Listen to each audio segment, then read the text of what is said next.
Untuk mengulas terkait asuransi kebakaran yang segera jadi kewajiban masyarakat, lantas bagaimana tanggapan dari pelaku asuransi di Indonesia dan sejauh mana proteksi kebakaran terhadap properti di tanah air diminati masyarakat umum dan klaimnya sudah bisa tertangani dengan baik. Saat ini telah hadir di studio CNBC Indonesia Direktur Utama dan Chief Executive Officer PT Asuransi Bina Dana Arta Tbk atau Una Insurance Vincent C. Sugianto dan Country Manager Zurich Indonesia Edi Cahyanegara. Pak Vincent dan Pak Edi, selamat datang di studio CNBC Indonesia. Apa kabar? Baik, terima kasih Andeka. Baik, ini mungkin masih menjadi pertanyaan masyarakat seperti apa nantinya akan diimplementasikan terkait dengan asuransi kebakaran dan juga properti ini. Tapi sejauh ini demand-nya seperti apa sih menurut pantauan Bapak? Kita ke Pak Vincent terlebih dulu. Kalau kita sih lihat grow-nya masih bagus ya, Andeka. Dari year on year growth terhadap demand di asuransi properti ini gitu loh. Seperti kamu bilang tadi, industri juga bergeraknya sangat baik, ya kan?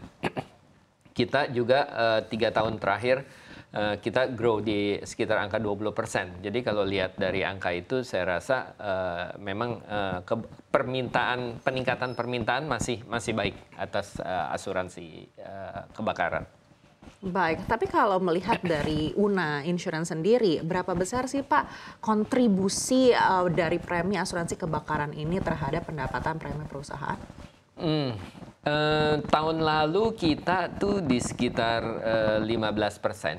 Tahun ini naik di 17%-an dari kebakaran. Baik, artinya ini masih ada peningkatan ya dari tahun ke tahun? Ya, ya. Baik, kalau Pak Edi, pengalaman Bapak seperti apa? Iya.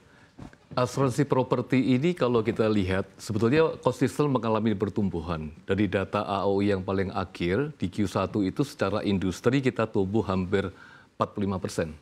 Dan ini konsisten karena memang mungkin pasca pandemik ada pemulihan ekonomi, lalu juga ada support dari pemerintah, proyek infrastruktur dan juga membaiknya properti bisnis di Indonesia secara keseluruhan. Jadi kita lihat memang demand-nya masih sangat tinggi. Dan kebutuhannya masih sangat tinggi. Ya, jadi pertumbuhan yang paling tinggi dari semua line of business yang ada di asuransi adalah dari properti untuk data sampai quarter yang pertama tahun ini. Baik, apakah ini juga tercermin dalam pertumbuhan di asuransi Bina Dana Arta? Boleh dibilang hampir sama. Jadi seperti yang Pak Edi bicarakan, memang pertumbuhan yang sebenarnya main drivernya ini kan pertumbuhan dari kepemilikan rumah kan. Rata-rata most of the orang akan mengcover propertinya mereka yang kebanyakan rumah tinggal gitu.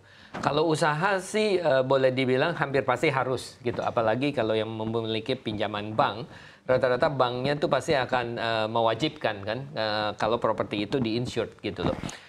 Which is itu merupakan segmen yang signifikan. Nah, tapi yang masih saya rasa penetrasinya masih rendah itu adalah di rumah tinggal gitu loh. Yang kalau dipikir-pikir kan bagi kebanyakan masyarakat itu harta terbesar mereka tuh adalah rumah tinggal mereka sendiri kan gitu loh. Dan banyak orang belum mempunyai kesadaran kalau rumah tinggal tuh harus diasuransi gitu loh. Karena kalau begitu kebakaran habis tuh, that's it gitu kan. Mereka tinggal punya tanahnya doang gitu loh. Apalagi kalau yang punya apartemen gitu loh. Jadi menurut saya asuransi kebakaran itu baik diwajibkan atau tidak diwajibkan adalah sesuatu yang sangat baik secara manajemen resiko gitu loh untuk pemilik aset, terutama pemilik rumah tinggal sendiri. Baik. Gitu. Kalau di Zurich seperti apa Pak Edi? Apakah memang dibutuhkan mungkin edukasi yang lebih dalam lagi kalau ternyata asuransi untuk rumah tinggal ini sebenarnya sangat penting untuk masyarakat?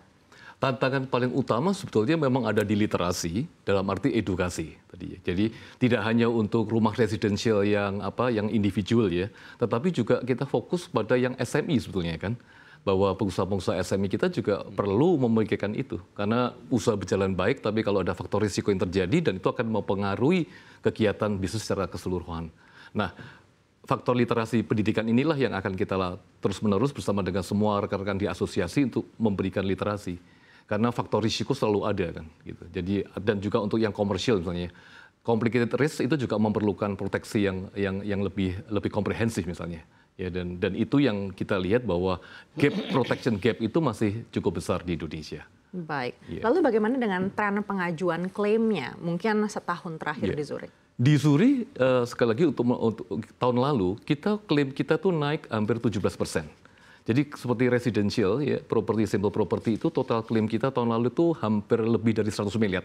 Artinya kan itu risiko yang nyata ya, kalau tidak ada asuransi proteksinya bagaimana. Nah, trennya di kami naik 17% tahun lalu untuk yang properti saja sih. Baik, dan peluang apa yang mungkin dilihat Zurich ini cukup besar apalagi dengan adanya implementasi P2SK ini? Kalau mengenai implementasi P2SK untuk properti, kami sebenarnya belum mendengar wacana itu. Sebetulnya yang kami dengar adalah untuk yang bidang yang lain, untuk kendaraan bermotor.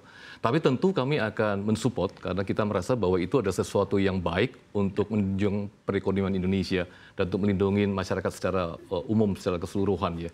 Memang tapi ada beberapa hal yang harus diperhatikan bersama-sama. Saya melihat yang pertama misalnya bagaimana nanti regulator bersama pemerintah menentukan tarifnya. Lalu yang kedua misalnya bagaimana mekanisme untuk pembayaran preminya kan. Karena ini kan mass ya seluruh Indonesia. Lalu yang ketiga tentu kita harus memberikan value untuk masyarakat proses klaimnya. Apakah secara bersama-sama atau masing-masing perusahaan asuransi memiliki cara yang berbeda. Lalu berikutnya karena ini adalah asuransi wajib, berarti kan ada total dananya kan, total preminya kan. Nah, bagaimana kalau terjadi misalnya defisit ataupun surplus, bagaimana mengelola itu?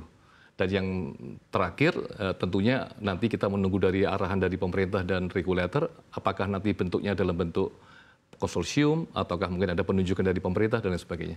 Itu mungkin kurang lebih 5 hal yang penting kalau kita berbicara mengenai wacana asuransi wajib untuk properti.